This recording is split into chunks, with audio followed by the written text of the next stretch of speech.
When we think about God's providence and how he works within his creation, he works providentially. We're going to talk about miracles next. He works providentially, and there is a sense that in his creation, there's a relative independence of his creation. He is still sovereign, but he enables his creation to work independently in the physics and the laws. That's a natural independence, but also in our personal choices and free will.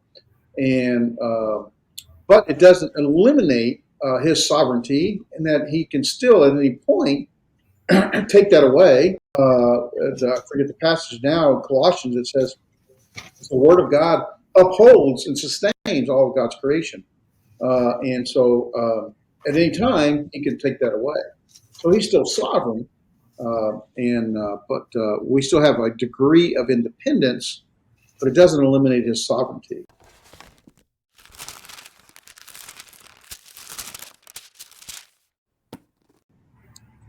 Number one, divine providence has a characteristic of relative independence. Number two, divine providence has a characteristic of divine self-limitation. So relative, we're going to go over that. Go ahead, Michael. Do you have a slide for that? Let's see, is that on this slide? No, that's coming up. This is just part of this. Number one, relative independence. In other words, our independence is relative, and we're going to talk about what that means. Number two, divine self-limitation. God can choose to limit himself anytime. He has free will. Number three, sovereign control. There's a difference between sovereign control and sovereign causation. And number four, conditionality. In other words, conditions. Okay. Let's talk about relative independence. First, God created a world with relative independence. That is, creatures, we are independent from God, but not totally independent.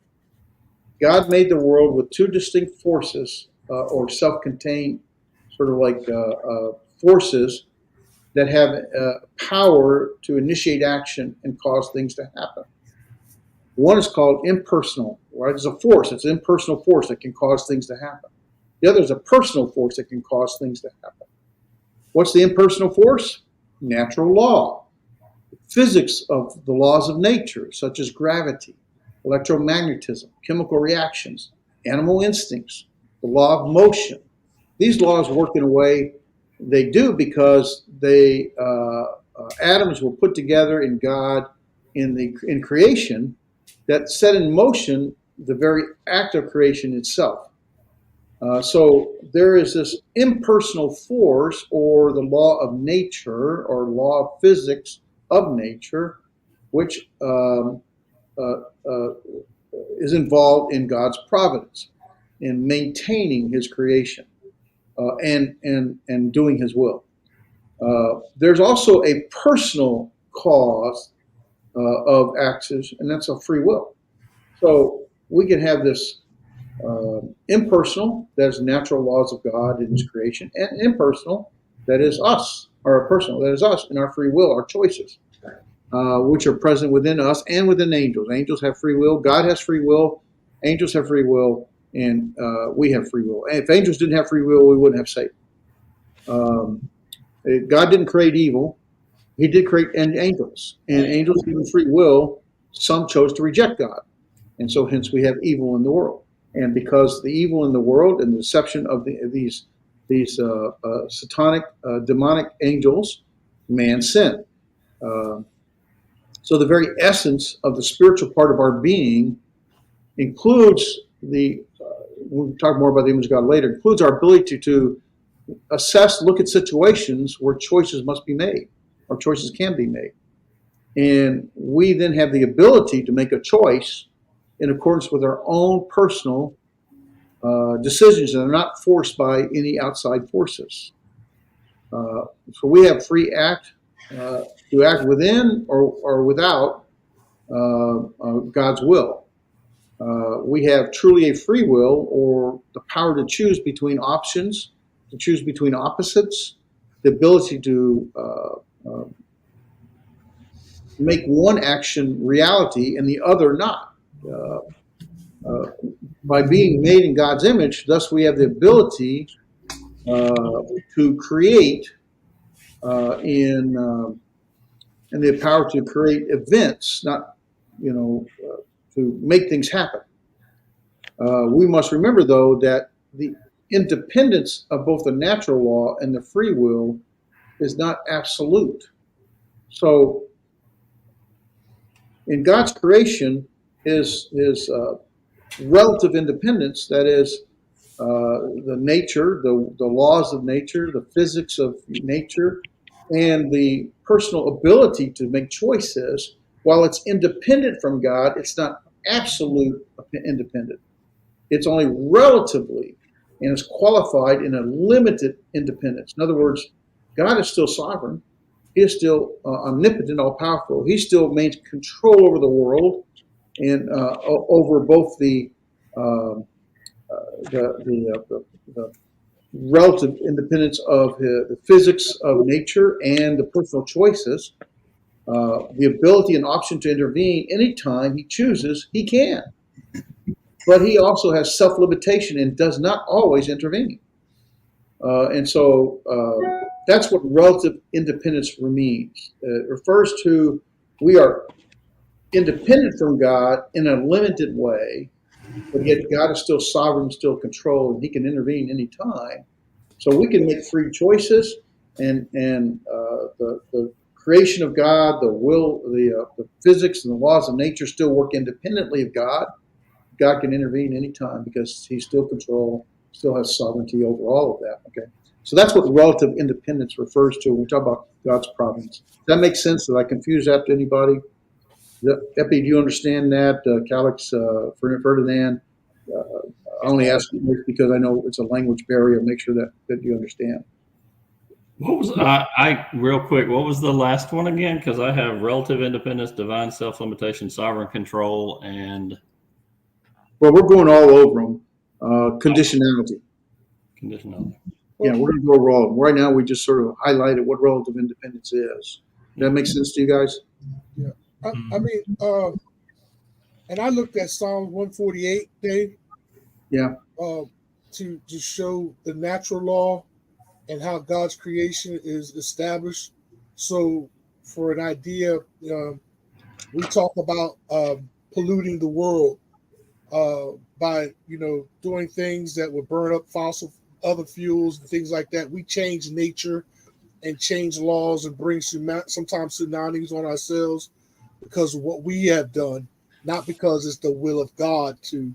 Right. Well, you're talking about the corruption that humanity brings upon the Right. earth because of our sin. Because of our sin, the earth is cursed. And that curse remains until the coming of Christ and continues to, as our image continues to degrade, the more we're in sin, the more our sin results in a condemnation and degradation of God's creation, including the earth. Yeah, that's correct. Yes, sir. Ernest? Um, so I obviously have a lot of thoughts on this. That was Jake. I thought it was Ernest. Go ahead. Fine. It's a particular interest. I'll keep it very brief. Obviously determinism is an incredibly dangerous idea, theological concept. And of course it means that God determined every dot and iota that, ever happened. To be consistent with Calvinism, you have to believe that God creates even your own thoughts, because mankind under their system can't respond positively to the gospel. They can only respond negatively. You don't know if your child is destined to hell or destined to heaven, which is also dangerous. As a parent, you're trying to teach your child, but your child might not be of the elect. And so it goes to a lot of things. But concerning God's sovereignty, of course, that's something the Calvinist is very high and heavy on, is that God is incredibly, to the superlative extent, he is sovereign, because he determined literally everything that came to pass that they base off Ephesians 1, which I think is wrong. Yeah. Their interpretation of that passage. But of course, we believe that God is so sovereign that he allows himself to be limited and allow for man to have free will to choose him or themselves. And so there's a distinction there. I think our view of God's sovereignty is even higher. But Yeah. also, I think it goes back to something you mentioned earlier, because the Calvinists would rebut and say, well, don't you believe that God is immutable? And of course, that's one of our understandings of God's character, is that he is unchanging. However, there's a difference between God being immutable and God having the capability of limiting himself, as he did in the Yeah. primary example of Christ. Well, you're getting ahead of me. Yeah. No, you're right. I mean, that's exactly where I'm going next. Yeah, that's I'll sequitur right into you then. Yeah, that's a perfect lead in. So, as you pointed out, certainly Calvinistic views, this determinism stems from the absolute emphasis on the sovereignty of God, that God is sovereign and we cannot affect his sovereignty in any way. And that's where this view of God predetermines every aspect of all our lives, including planning thoughts that we don't have control over. So it makes it feel or seem like it's free will, but it's not really. Right. And so it's a very, very dangerous and unscriptural perspective. And we can go into that, and we're going to touch on a little bit of that later on. But ultimately, it's a very dangerous view. When we think about God's providence and how he works within his creation, he works providentially. We're going to talk about miracles next. He works providentially, and there is a sense that in his creation, there's a relative independence of his creation.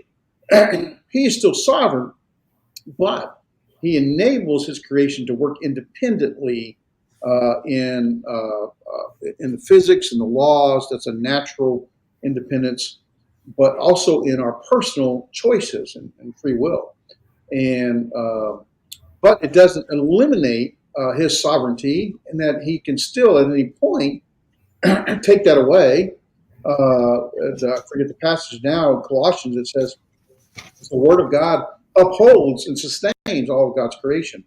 And so at any time, he can take that away. So he's still sovereign, but we still have a degree of independence, but it doesn't eliminate his sovereignty. So that's the point number one with providence. Okay. Point number two goes with exactly what you're talking about, and that's divine self-limitation. God has free will. We already talked about this when we talked about in God's creative acts, in that he has the free will to create and the free will not to create, the free will to create anything, but he chose to create this world, which also implies, tells us that he has not only the power to do it, but the wisdom, the omniscience to create what is best.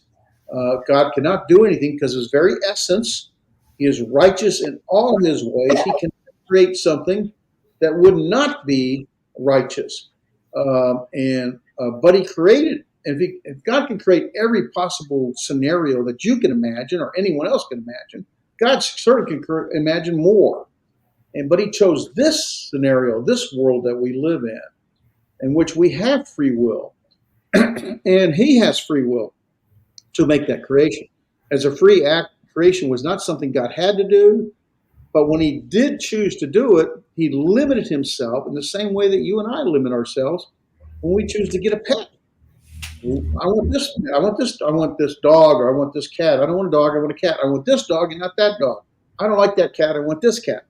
Or when we buy a car, I like this color, I like this model. Or we buy a house, or we get married, I choose this wife or this husband. I choose to have children. I choose not to have. I choose how many children I'm going to have. And so, in the similar way, I wouldn't say it's the same because I don't know the mind of God, but in a similar way, God has free will to choose, and he has free will to limit his choices, just like we have free will to limit our choices. When we make these decisions, we accept certain responsibilities and commit ourselves to act in certain ways based on the decisions we make, right? I make a decision to get married. I now have a responsibility and a commitment to my spouse. That's a choice I made, that now results in a commitment and responsibility, and I'm accountable for that choice and for the way I act within that choice. Such choice is self-limiting. I've made that choice, and I limit myself to the consequences of that choice. And since we don't have to make any choice, these choices are limiting. They're self-limiting. The decision to create was such a choice for God.